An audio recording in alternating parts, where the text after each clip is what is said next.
give Cooper a 20% cut. Okay, we're good? Jacko? Yeah, I'm good. Alright, 3, 2, 1. Welcome to the G&JB show. What are we, Jack? Season 3, episode number 3. Yep, first guest. Mate, the shotgun. Shannon O'Connell. Oh, how about that noise? Mate, Just to. we're spinning things around a little bit today. We've got the life stories of Shannon O'Connell. We're going to do more life stories as the weeks unfold, but this is an amazing. We wanted to start with this one. And look, all I can say is get the tissues ready. Okay. How are you, Shannon? I'm good. A bit nervous, but... I know you're a bit nervous. We've spoke about this many a times, talking about your life, but you rang me a few days ago, let's do it tomorrow. I'm like, shit, we can't do it tomorrow. But we finally got a day this week to get it done, and Jack, I'm sure you're excited to listen to this. Excited, is that the right word? Intrigued? I'm intrigued, but I also want to know the journey and things that have happened and how you've turned that into a positive light, where a lot of people turn it in, you have your crossroads moments where you go one way or the other in life, and with our school programs, I know we're trying to get kids to go down the positive path, so I'm better than Shannon to guide them in the right direction if they're listening, and give them a bit of inspiration if they're going through some tough times. So, are you ready, mate? Yeah. So, what we're going to do with our life stories, we're all going to go take it back to the start, where it started, where you were born, and then life growing up, and then people will really get to know a little bit more about Shannon O'Connell than they know about the number 78, but they don't really know why, do they? No. All right. Where did it all start, matey? Well, many moons ago, 1983. Yeah. As I was born in Adelaide, grew up in Adelaide, lived there right up until I was 21 actually. I guess, everything was all good, and my mum and dad were reasonably normal, happy. My dad was a speedway rider. He rode solo bikes, and he died when I was 2. He actually died 5 days after my birthday and 5 days before his 26th birthday, which is why I hate my birthday. Was he racing? Yeah, he died on the track. So I guess my mum was there as well, so she watched her husband die. It just went from there. Like my mum was dealing. I actually only found out maybe 5-6 years ago that they had broken up for a little bit. Like, I guess probably an argument that most couples have, where they were split for a couple of weeks or something, and my mum actually slept with another rider. I only found this out recently as well, and that rider pulled out of the race that my dad died in, and the guy that filled into that race is the one who was inexperienced and probably shouldn't have been on the track at the time, and he was the one that caused the accident. So I guess my mum lived with a lot of guilt from that. I mean, I personally think when you're married and you break up for a week, you're cheating. But I guess a lot of people would say she didn't cheat, but to me she did. And she had to live with that, and I guess her way of dealing with that was turning to anything she could. I think she started with alcohol, ended up becoming a heroin addict. I don't even know how long it took. But I guess in a way, she had a bad life even before she met my dad. Like my mum was gang raped when she was 15, and she met her first husband, I think, when she was 17, which is my brother's dad. She wasn't ever accepted into his family. He used to bash her, and he was a pig. And then I guess she met my dad, who was her knight in shining armor. My dad was the type of person that I remember my grandparents telling me that the lady at Woolies accidentally didn't scan his bread, so he drove back and paid for it. He was that kind of a good guy. Yeah. So I guess my mum met him, and then not too much long after that, he was taken away from her. So how long had mum and dad been together until he passed? Well, I'm only 18 months younger than my brother, so not long. Yeah, true. And I was 2, so maybe 2.5 years, or 3 years. And the number he wore was 78. That's why it's so much in your life at the moment. Yeah, so my dad's number was 78. My nan actually only told me a couple of weeks ago that the reason he was 78 is because when he was coming up in the juniors, he was the 78th person that was on there. Flushing goosebumps already. Because I when I did the 78 stairs a few weeks ago, I was like, why 78? Like, why couldn't he have had like 18? Three. And then, yeah. And then my nan said to me that he was the 78th number on their records as a junior, so he took that number onto it when he was an adult. So and that number has never been used again because when a rider dies, their number stays, their number. It's not retired, yeah. Yeah. Wow. So, was he a full-time speedway rider? Was that his job, or did he have other job as well? He was a sparky. He had his own electrician company, which I believe was successful. But yeah, I think speedway was just his passion. So, is there footage that you've seen of Dad? Like, I know there wouldn't have been a lot of video stuff back then, but is there things that you keep going back to every now and again? Oh, I don't go back to him. I've got videos of him racing. I've actually got videos of the accident because it was played on the news every year on his memorial. On Channel 9 News, I think, used to play it. So I've got videos of that. Actually, I think Channel 9 did a story on me a few years ago and they put it in the video as well. That was nice. Hard to watch. Yeah. So I'm going to go ask about a bit more in depth about the accident. Was it a big drama, or was it just Dad straight into the fence? Was it a lot of people involved, a lot of injuries? No, there was only I think I don't, to be honest, I don't know how it happened really. I do believe someone's chain came off and he didn't get out the way in the right direction, and my dad's clipped him and went into the concrete wall. He was dead on the track, but I think they brought him back a couple of times, but no, he was gone. Yeah. So how old was Dad at the time? 25. It was 5 days before his 26th birthday. That's my age. I'm 25 this year. Yeah. Wow. Well, that's crazy. Yeah, when I was 25 in 5 days, I was like, today. I imagine dying today. Wow. And I think Cooper at that point would have been maybe 1 or 2 as well. Oh, all similar ages. Yeah. Unbelievable. Mate, you've just spoke about briefly how you mentioned Mum and heroin. Can we go back? Was it the death of your father that you think started that, or was that a previous thing? And how did the drugs come and what had developed over those years, I suppose? My mum, as far as I believe, never even smoked a cigarette before my dad died. So I guess it was just her way of dealing with the grief. Anything that was going to cover the grief was what she was going to cling to, and it ended up being heroin. And I guess the addiction of it it was too much, and it took over her life. I mean, she did things to all of us that I'm sure a person with the right mind frame wouldn't have done. She brought people into our lives. We were in Adelaide a couple of weeks ago, and there was this lady that was clearly off her face asking for money and cigarettes in a car park, and my kids were freaked out by it. But I remember my mum used to send me and my brother out and say, don't come home without smokes, and we would have been like 5-6 years old, and finding cigarette butts in the gutters and coming home to my mum with half smoked cigarettes, and thinking you'd done something good for your mum, I suppose. Well, we weren't allowed to come home without it.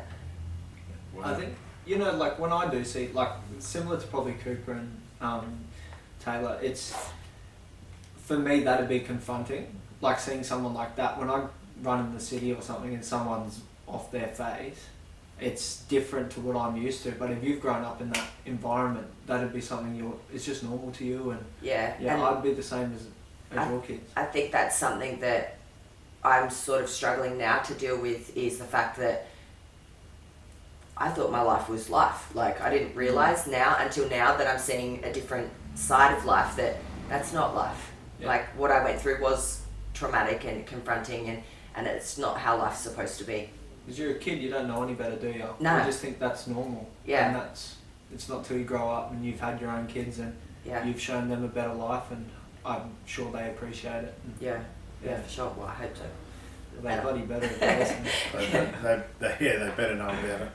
Mate, so, mate, you had a few, so I'm guessing Mum got heavy into the heroin and the smokes and drinking. I'm guessing, was it anything goes at the time or when you were young? Yeah, so, I mean, she always, I guess she loved her kids. She loved us more than anything, but her addiction took over and, you know, people came into our life, people that didn't, I guess she probably didn't have much say because she was not in a mindset to choose who was in her life. But I mean, I remember probably my earliest memory, we were in a house and people were coming looking for someone else, like trying to, someone owed them money or something that they were linked to my mum, and my mum's gone outside with a pocket knife, my mum was like 40 kilos. She's gone outside to see these people robbing us with a pocket knife, and she got stabbed. I would have been 5 because my brother, who was 5 years older than me, was 10, and he had to pull the knife out of her stomach. She nearly died. I do remember as well, their grandfather came and picked them up, but he wouldn't take me because I wasn't their family, and so I was stuck there and with our neighbours until my grandparents would come and get me. And I think not long after that, we moved houses after that. We lived in a house, it was 2-story, and a guy that was in our life a lot through a linked family, a family member. He knocked on our door and told me to go upstairs and stay upstairs. Him and his sister bashed my mum looking for drugs, and it was like prescription drugs they were looking for. They bashed her and trashed her house looking for drugs, and I was upstairs hiding in a cupboard. And I actually remember being so scared, and my mum later blamed me because, you know, these people, the way they were, I guess bikies back then were a bit different to what they are now, and they didn't do things in front of children and elderly. So that when they sent me upstairs, my mum said to me, if you didn't go upstairs, they wouldn't have done it. And I would have been maybe 6 or 7 then. So carrying that guilt as well, or your... Yeah. Oh, I was petrified. All I could hear was my mum screaming. And yeah, These things are clear in your mind still? Yeah. Yeah. I just remember literally hiding in a cupboard. And yeah, being blamed after that. Like, I think it would have taken me a long time even to come out of the cupboard, thinking are they gone yet? But being blamed after that was just like, whoa. So you can remember hearing like your mum screaming and shouting and the attack going on? Yeah. Unbelievable. Mate, and then I know this is tough for you. We've agreed to get it out in the open. I get it, but I know this is a tough time, mate. So that's about 6-7 years old? Yeah. And I know there were other things, whether you want to go there or not, that happened through that life. That same guy that did that, obviously my mum really had no say in letting them back into the house after what they did. That same guy was at our house and sexually abused me when I was a bit older. And I never told anyone because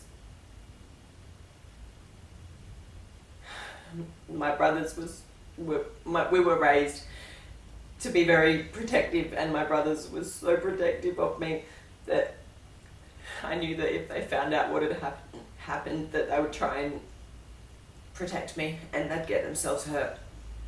So I never told anyone because I didn't want my brothers to get hurt. Oh God. My brothers, I still haven't told them who it was. I think they sort of know now, but I mean, it's 30 years on. Yeah. Wow. So when people see the hard house, Shannon O'Connell, maybe people might understand that there's reasons behind how protective you are of your feelings, your thoughts, and your kids, I suppose, at the moment. Yeah. I guess that's one thing that's people just don't understand, like the reasons behind why I am so full on with what I do, and even with my training and things like that, why I push myself so hard. It's almost like it's a punishment, and it's I push myself until my way of dealing with things was training until all I wanted to do was sleep, and that was how I got through things. So that's sort of all I know now. Yeah, I see and what I you're saying. pushed myself, and I guess it was actually only said to me, explained in a way the other day, that it's an addiction. Me pushing myself is an addiction, and your brain will do what it has to do to get that addiction, whether it kills your body or not. And Yeah, I was about to touch on that. Do you feel like the way your mum went with her coping mechanism through addiction was obviously drug use, but yours is a positive, like it's training yourself and putting your energy into something more positive and helping you progress in your life? yeah, 100%. Like I've definitely, and probably one of the hardest things for me to deal with now is the fact that I'm so my mum. And you know, everything I hated my mum for, I see in myself, but obviously in different ways. Like I'm not a drug addict, but I'm my mum, and she's not here for me to tell her that I understand and that I get it. So that's probably one of the hardest things that I've had to deal with. So hard that it made me try and take my own life at one point, because at the time, I guess, when it's hard to explain depression, but when you're that depressed and nothing people say makes sense to you, and you can say to yep, I get it, but you've made up your mind, and nothing anyone can say changes that. And in my mind, I was my mum, and I thought that my kids were better off without me, because if I didn't become my mum, then they would have a better life. And at the time, I thought that was the only way. But I mean, literally the next day, a few days later, when I spoke to my brother, and he said to me, "How do you think Cooper's going to grow up, knowing that his mum took her life?" Like that's just starting the whole cycle again. And now, obviously, with a clear mind, I see that, and it was obviously a big mistake. But at the time, that's the only way that you sort of know to deal with things. I remember that time pretty clearly, wasn't Yeah. it? And I remember in the lead up to it, we were talking 2 or 3 times a day. I'm ringing you going, "You right, mate?" Just ringing her because I could tell she was dipping, and then the phone didn't answer for a day or so. And I thought, right, what the fuck's going on here? And she called me when you were come to, I suppose, didn't you? I was in an induced coma for, I think, 3 days. Yeah. And Couple of days. Tough time, mate. yeah, but I mean, That's you.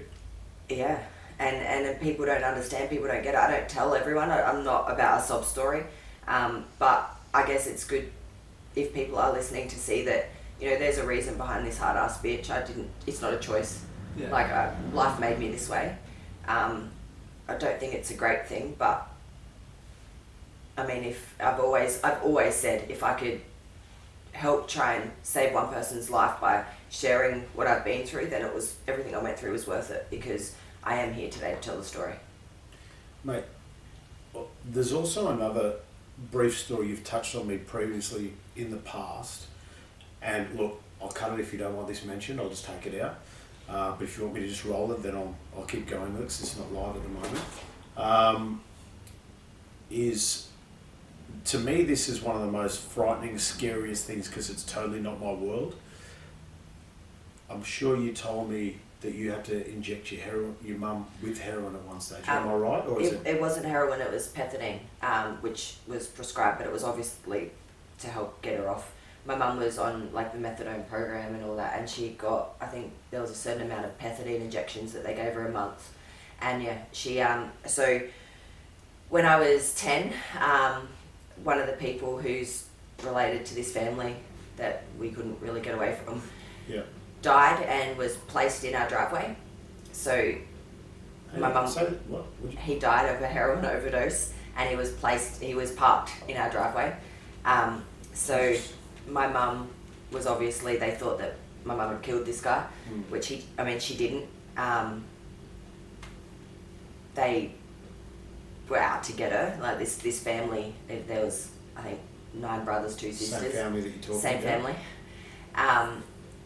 I think half of them are dead now, thank God, but the other half are still around. He died in our driveway, and you know, they were they wanted to kill my mum, so we had to move interstate. My mum changed her name, and we lived in a country town in Victoria called Moe. Moe? Yeah. I went to Moe High School. Oh, there you go. My dad will be listening. He'll love that. Yeah, right. We were probably the biggest controversy that ever hit Moe. What was that? Well, my mum, like the reason we were there, and my mum changed her name, and I mean, she was clean for a little bit, but obviously went back to. My mum was just this person that could walk down the street, and people would walk up to her and ask how to get drugs. Like she just had that about her. People just knew. Wow. I guess I didn't see it because she was my mum, but I mean, I'd probably see it now if I seen some random down the street. I'd be like, drug addict. I know she'll be able to get some. But this guy. That wasn't too bad. It's when you make them wait. When you make them wait. Yeah, when I make them wait. Yeah, but so we lived in Victoria for, I think we were there for about 18 months, and that's when I had to help her inject because it was just me and her there. My brother, my oldest brother had a daughter at that age, so he stayed in Adelaide to look after her, and my Simon, my brother, just older than me, he sort of came and went. But yeah, so I had to help my mum inject. I don't like needles. So when you had to do that, I can't get my head around this. This is my daughter's age right now. It's like, had you actually seen it happening before? Like, had mum done it? I'd always seen my mum inject. My mum and her ex-husband, who got her into heroin. Yeah. We used to go for drives, and he had two younger daughters who are both grown up now. And I used to have to take him into the playground, and I knew what was obviously I was there, go look after the girls, go play with them. But I knew what was going on. I knew what happened, but I didn't know what I was doing when she just put that there and push it. Like, I didn't know what I was doing. If I didn't do it, I was in trouble. Did you ever speak to your mum about what happened with the guy? No. Never? Never. It wasn't until after she died that I think anyone knew. And it was two incidents. One was him, and one was another person that was in our life at the time. Always close to the family? Or, well, yeah, to the circle, I suppose, whatever? Yeah, more so my brother's friends. Yeah. Outside of boxing and obviously using that as your way to get through things, is there any other coping mechanisms you've had as you've grown older, and like maybe seeking help with your depression or anything else? No, I've always been that person that's sort of like old school, hard ass, talk about shit. Yeah. I'm trying now. Yeah. I actually saw someone for the first time yesterday, and she's sort of wanting me to try this procedure where it helps me cope and push them to a different part of my brain. I don't know if it's going to work because I'm sort of whatever about that kind of thing. Try and be open-minded. But I'm gonna do it. Yeah. But yeah, I've been hypnotized and things like that. It didn't do anything for me. Yeah. I actually got hypnotized for my second fight to try and control my nerves. Did you? I've never been so nervous in my life. But I'm the type of person that if you do that, that's not gonna happen. It'll happen, and mentally I'll make it happen. Yeah. So they told me I wasn't going to be nervous, and I was more nervous. Yeah, I think you've got to believe in those sort of things. Really, have faith in it, and for it to. Wasn't Stevie Collins? You told me about being hypnotised once against Eubank. Steve Collins, and it really worked. It worked. It's a massive fight, an early '80s fight, I think it was, against. And he had Chris Eubank. I listened to a podcast the other day. Chris Eubank was talking about. He thought. Stevie Collins was off his head like he's some sort of alien or something by having this hypnotist. Well, Shannon, there you go. You know your next fight. Yeah, no. Don't need it? Not confident. No. That's good. Well, I suppose as you go along, you learn to deal with your nerves, don't you? I don't know. No? Well, you deal with them somehow. You're still here. So I actually... Chris McCullum was walking past my change room before my last fight, my 78th fight. Yeah. And I was literally turning around and I'm like, Chris, whose idea was this? And he was like, you were saying that to me 10 years ago. Yeah.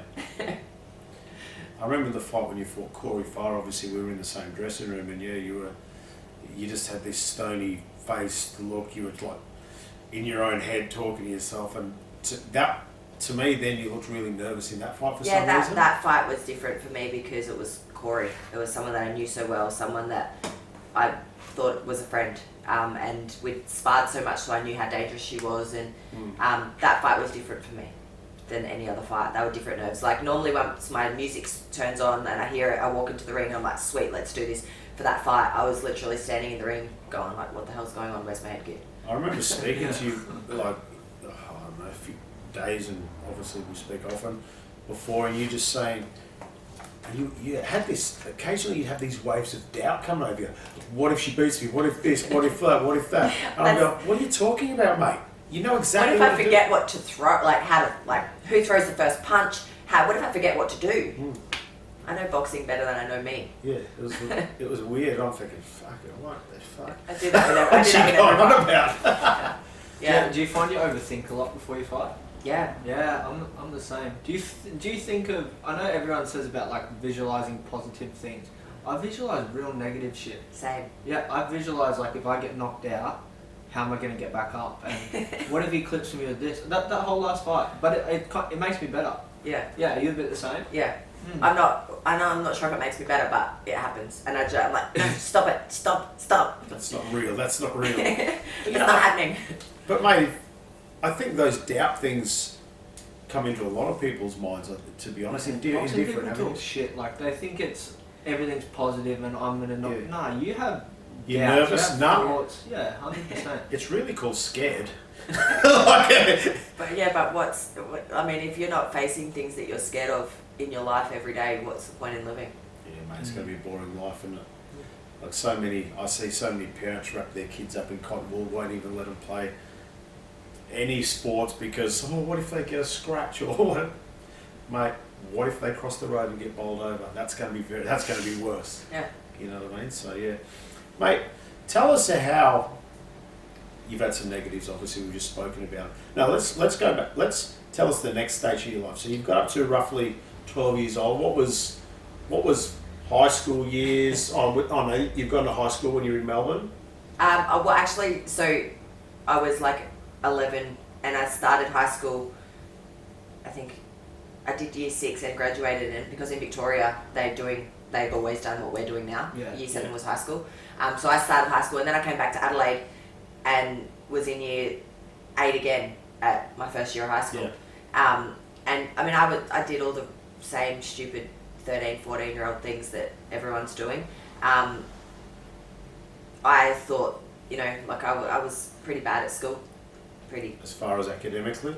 I was average academic. I was the naughty kid. Yeah. I'd get into fights. I'd swear at teachers. I'd do all that naughty stuff that I just, I never really had anyone to tell me what was wrong and right. Other than my grandparents, who were always there from the start. Is that mum's grandparents? Mum's or dad's parents? My dad's parents. You were tight with them, hey? Yeah, very. Like even like when we lived in Victoria, my pop used to catch a train from from Adelaide to Melbourne, and then another one to Maui. My mum wouldn't even let him inside. You just come and see your kids. He'd come and pick me up so I could come back and see my nan, and then come back to drop me off. And so he did 4 trips for school holidays and things like that. I remember I would have been in year 8, year 9. Things got so bad at home, and I used to catch 3 buses to school just so I didn't have to move schools because I moved schools so many times. And I remember my mum was so scared of being alone that she didn't want me to go to school. So I used to have to run away from home to go to school. And we lived at the time, I remember we lived in units that were upstairs, and I used to have to make a dash to the door, get through the door and fly down those stairs because my mum would be chasing me and I'd be running to the bus stop just so that I could go to school. Should I have a different experience?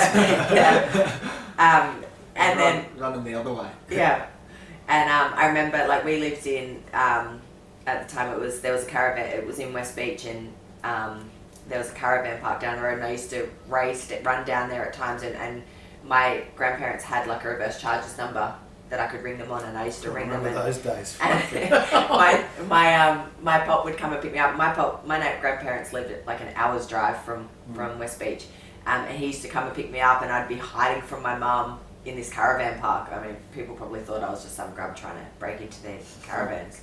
And so I went back and forth between my mum and my grandparents for 3 or 4 years, because like my grandparents were obviously very normal and strict, and I wasn't, like, I'd get in trouble at school, and when they'd put their foot down, I'd go back to my mum's because I could do anything there, and when things would get too hard and I wanted a normal life, I'd go back to my grandparents.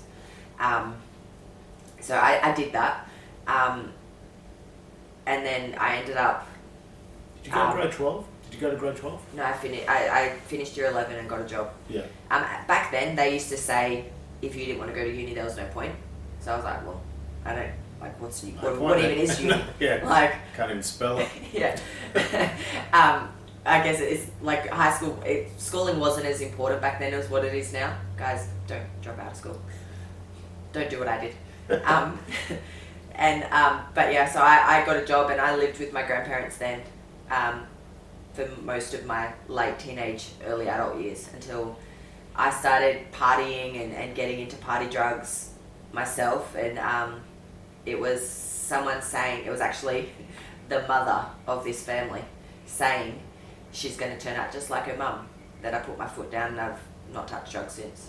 So you remember that's a turning point in your life? Yeah, I started boxing, and pretty much straight away? Yeah. How did you get? Did you just pick the phone up, I need to box, or someone so I started training with Terry Fox, who was a speedway rider as well. Yeah. He was, right, I didn't know that. So he was a sidecar rider.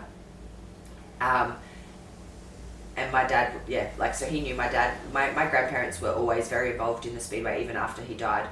And they took me down to his gym. That was it. What year was that? 2003. Okay, so I met you in 2004 at Adelaide Nationals. Yeah. So you had about 4 fights, I think, and you? Yeah, 3 fights at Nationals? 4 or 5 fights I had there, yeah. And then, I went to, so I won Nationals then. I went to Oceanas and met Chris, and he started talking angles and stuff to me. I was like, what are you talking about? So I learned more from Chris in like a 9-day training camp than what I learned in Adelaide. Yeah. Terry was just he's just a tough man. Like, he instilled being tough to me. You know what? He was probably what you needed at that time in your life, though. Like, because no, fucking do it this way. Yeah, well, I remember he actually created Sunday training sessions, compulsory training sessions, just so I wouldn't go out on Saturday nights. I still used to go out, but then I'd be like, I'm midnight, I'm going home. And that's why I moved to Queensland, because I met Chris. I learned so much more from him in just a training camp at the AIS, and just knew that I couldn't keep doing it in Adelaide with all my friends that were going out and so you were boxing and partying, and then after that Nationals, is that when you pulled it up? Yeah, I literally moved. I think I moved up here. I came up here for a fight. You did, yeah. And then I moved up here like 2 or 3 weeks later, because I'm just one of those. Who did you fight when you came up? Can you remember? Jasmine. Jasmine Ward. Yeah. Yeah. No, her mum attacked me when I got out the ring. What a world. That was in Bundy. Yeah. Yeah. That was in Bundy. That's right. Yeah. Wow. It is a few years ago. Yeah. Mate, so whether you're in the dressing rooms or part of your training camp, do you have, I don't know if it's a flashback, or do things spur you on from previous parts of your life, from tough times or anything, or you just know what you know now, you just keep going? I think I know what I know now. My last fight was my 78th fight, so I did sort of go like, let's do this, Dad. Like, and just quietly, that was when she was supposed to retire after 78 fights, but no. Yeah, no. It's not happening. I spoke to Steve. I'm like, I think in 13 years' time, Steve will be 78 years old, so maybe I'll do it then. Oh shit! But there's going to be something. Next one when I'm 78. Pull a pin. Maybe when Cooper's had 78 fights, he's on 30 something now. Oh mate. But I've not really. I mean, to be honest, I actually put it in my post in the change room. I was like, yeah, let's do this, Dad. And then I sort of like looked over to the side. I'm like, come on, Mum, give me some of that. How's the language on this? Go for Get it. it done, mate. Come on, Mum. Give me some of that cunt that you've got. And Okay, you're not allowed to say that one. Yeah, right. Yeah, that's probably the first time I've spoken to them. But in my head, I'm like, yes, I get nervous, and yes, it's not. I don't know. Boxing is not about winning and losing to me. It's about getting to that next. I have to keep going. It's more about the fight, right, rather than winning and losing. Fighting's what I know. I've done it all my whole life, and that's how I keep going. I guess boxing is a way of putting that as a positive. Yeah, well, I remember when we had your first professional fight, we were promoting it, remember? Yeah. And it was an opportunity. Hey Chris, you reckon Shannon wants to turn pro? I don't know, I'll ask. Yep, okay, she's on a couple of weeks later. She's fighting at the Gambaros, wasn't it? Yeah. And we had some good... You know who else we had on that show? Holy shit. Some of these guys have retired now from boxing and you're still going. So your first pro fight, we had Reagan Dassault as an amateur. We had Leah Wilson as an amateur. We had Nathaniel May as an amateur. Yeah, you imagine all those people on the same card now, you just couldn't afford it. Yeah. But it's like everybody, people see, and a lot of the public see people with records of like 4-0. Oh, she's only had 4 fights. There's been 10 to 15 years before those 4 professional fights, or you know what I mean? Like you've had 2 fights. Oh, as a novice, yeah, but it started at 13. I've also had 85, 90 amateur fights as well. Yeah, tired with both. And you've got to live, you guys know yourself, as an amateur, especially getting up, you've actually got to live like a professional. Otherwise, you're not just going to turn pro and be really professional about your attitude. You've got to live it all through as a child. I didn't start eating breakfast until I turned pro. There you go. That was Chris said, well, you've got to start eating better. I went, okay, I'll have breakfast. It's a start. Yeah. It's a starter. I didn't eat vegetables until I started boxing. Holy shit. Well, you wouldn't have known. No one cooked them for me. Yeah. My frozen pizza. My nan and pop were, I don't know if it's a Pommy thing, but Pommies don't eat veggies. Is that a thing? My pop hated vegetables. Yeah, everyone eats potatoes. Potatoes are vegetables. It's a treat. That's a treat. That's a treat. That's why. Yeah. Chips. What do your kids eat? Do they eat good? Because she forced it down their throat. Yeah. Yeah, Cooper's not so much anymore because he's nearly 15, so if he doesn't want to eat them, he won't. Thinks he knows it. Yeah. I can't really force food down his throat. But no, Felix eats great. Because he doesn't know I anything else. saw Felix eating a cheeseburger with fries on it the other day. Yeah. On your Instagram. Yeah, he's smart, that kid. Yeah, how do you I don't know where he got it from. Like, he watched someone do that. Meat, potatoes, good diet. Bread. Yeah, perfect, mate. There's a bit of pickle on there. Veggies. I bet that would be on. Actually, he put the pickle on. Pickle would be on the mirror somewhere, wouldn't it? Yeah. Mate, so where else are we going with? So obviously we've got into your boxing, how your amateur boxing, you travelled many countries, didn't you? You represented Australia quite a few times. Yeah, where have I been? My first trip was Tonga. That was an experience. That was Oceania Games. Yeah. Were you in, I love this, it's only a short story, but I love this one. Were you at the World Championships where Sabrina didn't have her mouth guard? And an Indian girl walking from ring A, yes. Or it was a colour or something was not right with Sabrina's mouth. Yeah, I think it might have been orange or something. Or something. Anyway, what the story is, Chris was telling me, Sabrina's, oh shit, you've got 3 minutes to get yourself a new mouth guard. Apparently this Indian girl, out of ring 1 or the other ring, was walking past. She just took it out of her mouth, threw it, Sabrina caught it, bam, whacked it straight in the mouth, and fought the whole fight with the Indian girl's mouth guard. If Chris was there, it wasn't World Championships, but it was a tournament overseas. I'm pretty sure it was Chris. Wouldn't take it Chris from an Indian girl now, you'd get COVID. Oh yeah, that's right, wouldn't be cooked. Yeah. Oh mate. Case numbers. Yeah, I do remember that. But yeah, no. Unless Chris obviously just knows the story. But yeah, maybe. I think I won World Championships that I went to. Sabrina was there, and I'm pretty sure it might have been that one. Wow. That was also the World Championships where the big fight with Katie Taylor and Queen Underwood stole the show. It was huge. And back then, and again, this is what Katie everyone Taylor knows. got dropped like 3 times or something. Did she? Or twice, and yeah, it was massive. It was such a good fight though. She came back and won. But yeah. And back then, well, And Queen Underwood was like, yeah, scoring was a bit Is she shit. that American girl? Yeah. Yeah, I think I've seen. like your sort of New Dog Guy. rough story. Yeah. It's actually a pretty good fight this weekend. Natasha Katie Jonas. Taylor and Natasha And- Jonas. Yeah. I still think, look, I think Katie Taylor's that next level above, but I like Natasha Jonas. I think she's. How a does good fighter. Jonas win, Shannon? What's she going to do? If she She doesn't. doesn't. Yeah, it's going to be tough, isn't it? But she's done good, you know. She's I'd come back. like it'd be cool to see her win. Yeah. But I don't. She's come back after a knockout loss as well, and had a couple of wins since Yeah. then as well. Mate, seeing as we're all negative at the moment, well, we're getting positive, but mate, I want to tell people what the real life. When you got knocked out at Fortitude at your own gym, what was that like? Was shit going on in your head before the fight? Was it a whole, or it just happened and it was It just happened. She came out swinging. She was something that I didn't expect. We'd watched fights of hers, and she didn't look anything to what she looked like that night. But she literally she came was out. a tank. She came out like throwing these haymakers. I remember leaning back, and one of her punches went like that because it just came that way. Yeah. And yeah, I think it might have been the next one that caught me. But that's boxing. Who cares? I don't like. I mean, I've had her retard manager from America has been on social media lately. He's Ebony Bridges' manager as well. I got knocked out.